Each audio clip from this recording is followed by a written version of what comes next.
শুভ সকাল বন্ধুরা। আশা করি ঈশ্বরের কৃপায় সবাই ভালো আছেন। আমিও ভালো আছি। আজকে একটা নতুন ব্লগ নিয়ে আপনাদের সামনে চলে আসলাম।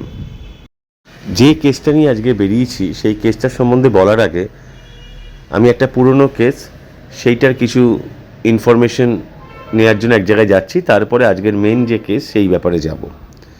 কিছুদিন আগে আমার কাছে দুটি মেয়ে এসেছিল, সুমাইয়া ও সুরাইয়া। তাদের মাকে পাওয়া যাচ্ছে না বলে আমি আমার সাধ্যমতো অনেক চেষ্টা করেছি, অনেক ক্লু পেয়েছি, সেইভাবেই এগিয়েছি। গত 1 তারিখে আমি জানতে পারি তাদের মায়ের যে ব্যাংক অ্যাকাউন্ট আছে সেই ব্যাংক অ্যাকাউন্ট থেকে আধার কার্ডে দিয়ে যেভাবে টাকা তোলে সেইভাবে একটা টাকা তোলা হয়েছিল 2 জায়গার থেকে। সেই দুটো জায়গার ট্র্যাক করে সেই রিপোর্ট আমার কাছে এসছে। সেখানেই আমি যাচ্ছি তাদের মায়ের সম্বন্ধে কিছু জানার জন্য। আমি এসে পৌঁছালাম ঢালিপাড়া।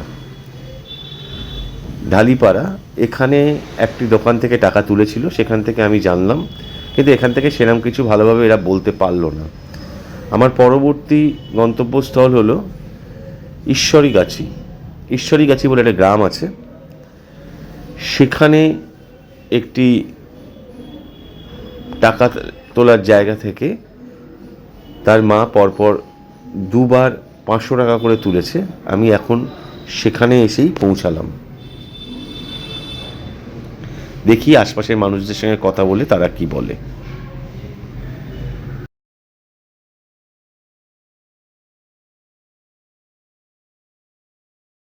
গ্রামের ভেতরের রাস্তায় বড় গাড়ি ঢুকবে না বলেই দাদা সাহায্যের হাত বাড়িয়ে দিয়েছে। তার বাইকে করে গ্রামের বিভিন্ন মানুষের ঘরে নিয়ে যাচ্ছে। সুমাইয়া সুরাইয়ার মা নাজমা বেগম কোথায় ছিল, কিভাবে ছিল, কদিন ছিল, এই খবর নেওয়ার জন্য। আশপাশের গ্রামের বিভিন্ন মানুষের সঙ্গে আমি কথা বলে অনেক কিছু জানতে পারলাম, যেগুলো আস্তে আস্তে আপনাদের জানাবো। গ্রামের মানুষ সত্যিই খুব ভালো, সরল সিধা। সেই জন্যই হয়তো নাজমা বেগমের মতো মেয়েরা এখানে এসে 2-4 দিন থেকে গিয়েছে। এই দোকান থেকেই নাজমা বেগম পরপর 2 দিন টাকা তুলেছে। দোকানদারের রিকোয়েস্টে তার নম্বরটা যেন কেউ জানতে না পারে, তাই এই জায়গার ফটোটা একটু ব্লার করে দিলাম। এখানকার লোকজনের কাছ থেকে জানতে পারলাম নাজমা গত পরশুদিন এখান থেকে চলে গিয়েছে। আরও অনেক কিছুই জানতে পারলাম নাজমার সম্বন্ধে। এই মুহূর্তে নাজমা কানপুরে আছে। কানপুরে কোথায় আছে, কিভাবে আছে, সবটাই আমরা জানতে পেরেছি। আমরা ওখানকার লোকাল পুলিশের সঙ্গেও যোগাযোগ করলাম, ওনারাও সাহায্য করবেন, আমাদের কথা দিয়েছেন। খুব শীঘ্রই আমাদের লোকজন নাজমাকে কানপুর থেকে উদ্ধার করে নিয়ে আসবে, নিয়ে এসে সুমাইয়া ও সুরাইয়ার কাছে ফিরিয়ে দেবে। সেই দিনটার আর বেশি দিন নেই। আপনারা আশীর্বাদ করুন সুমাইয়া সুরাইয়া যেন তার মাকে ফিরে পায়। আজকের দ্বিতীয় কেস, যে কেসের উদ্দেশ্যে আমি বাড়ির থেকে বেরিয়েছি, এবার সেই কেস নিয়ে আপনাদের কিছু জানাই। একদম ছোট একটি মেয়ে, বয়স 24-23 বছর, ভালোবেসে বিয়ে করেছিল। ছেলেটি মেয়েটাকে বিয়ে করানোর জন্য ছেলেটি সুইসাইড অ্যাটেম্পও নিয়েছিল। সেই ব্যাপারে আমি যাচ্ছি হাড়ুয়া। এই মুহূর্তে আমি হাড়ুয়া পুলিশ স্টেশনে এসে পৌঁছালাম। পুলিশ অফিসারের সঙ্গে কথা বলে তারপরে আপনাদের জানাচ্ছি কি হলো।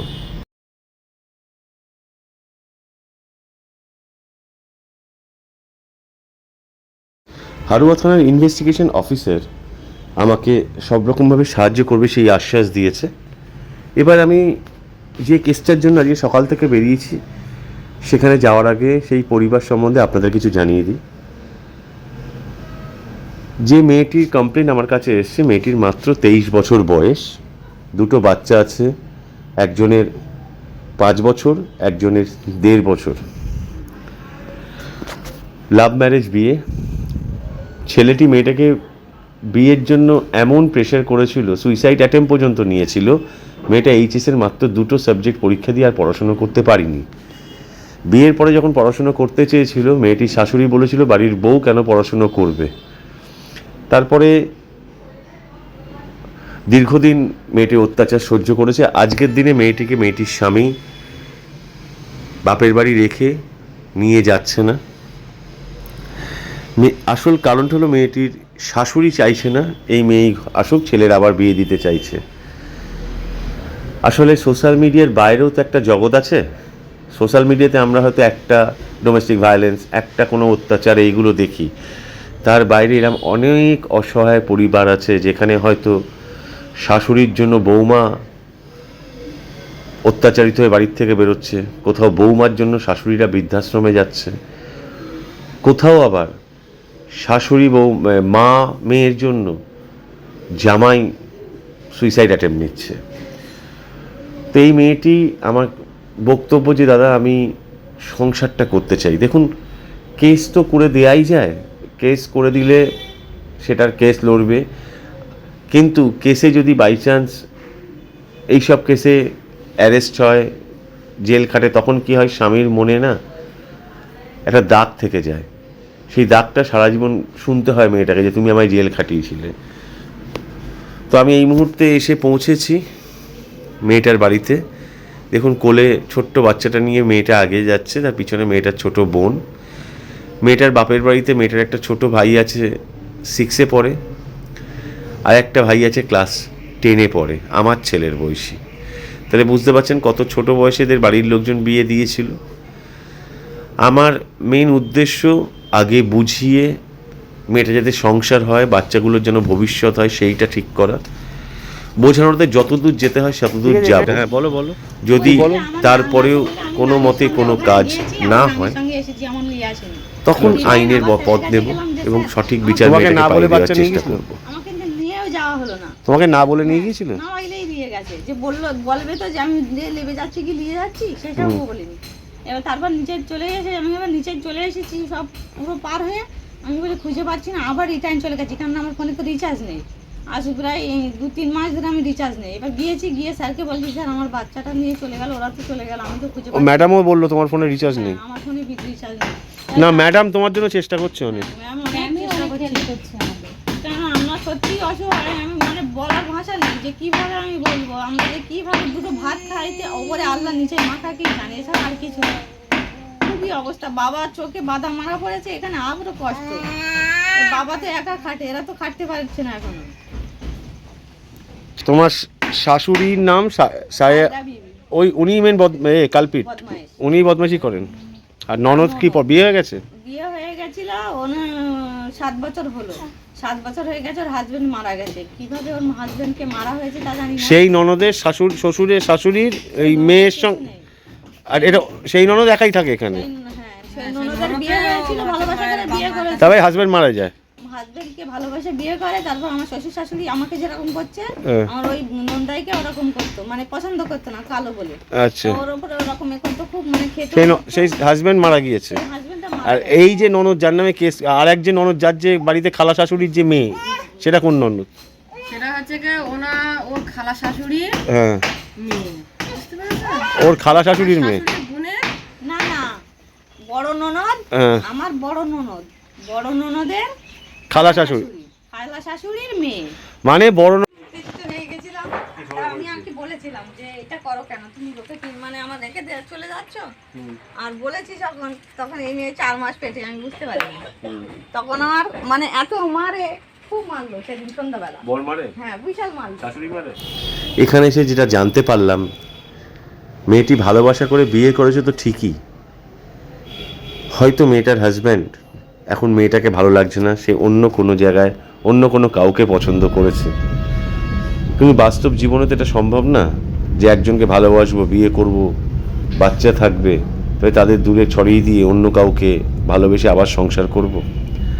মেয়েটা একটাই ইচ্ছা যে দাদা আমাকে সংসারটা ফিরিয়ে দাও। আমি মেয়েটাকে আমার ছোট বোন মনে করে দাদা হিসাবে আমি সংসারটা যাতে জোড়া লাগে, মেয়েটা তার স্বামীকে নিয়ে, বাচ্চাগুলো তার বাবাকে নিয়ে সুন্দর ভবিষ্যৎ গড়ে ওঠে এবং সুন্দরভাবে সংসার করতে পারে, তার শেষ পর্যন্ত দেখব। প্রথমে বুঝিয়ে ভালোভাবে বোঝালেই তো মানুষ ঠিক হয়। আমি চেষ্টা করে যাব, যদি না হয় তখন না হয় আমি আইনের পথে যাব। আপনারা আশীর্বাদ করবেন মেয়েটি যেন এবং বাচ্চাগুলো যেন তার বাবাকে, মেয়েটি যেন তার স্বামীকে কাছে ফিরে পায় এবং তারা সুখে আনন্দে শান্তিতে থাকতে পারে। যাওয়ার আগে আমার বাংলাদেশের যেসব বন্ধুরা আছে, বাংলাদেশের যে মানুষরা আছে, আমাদের পার্শ্ববর্তী দেশ বাংলাদেশ, সেখানকার পরিস্থিতি মোটেও ভালো না। আমি ঈশ্বর এবং আল্লাহর কাছে প্রার্থনা করি বাংলাদেশে যেন সবাই খুব ভালো থাকে, শান্তিতে থাকে, বাংলাদেশে যেন শান্তি ফিরে আসে। কারণ কথাই আছে, একদিন ঝড় থেমে যাবে, পৃথিবী আবার শান্ত হবে। আমি সেটাই মন থেকে চাই। অনেক রাত হয়ে গেল, আজকে শ্রাবণ মাসের 3য় সোমবার। আমি বাইরে সেরকম কিছু খাইনি, সারাদিন সেইভাবে খাওয়া হয়নি। 23 থেকে 24 কাপ মতো চা খেয়েছি। যদি আমার এই ভিডিওটা আপনাদের ভালো লেগে থাকে তাহলে সবাই একটু লাইক, কমেন্ট, শেয়ার করবেন। সবাই ভালো থাকবেন, সুস্থ থাকবেন। শুভরাত্রি।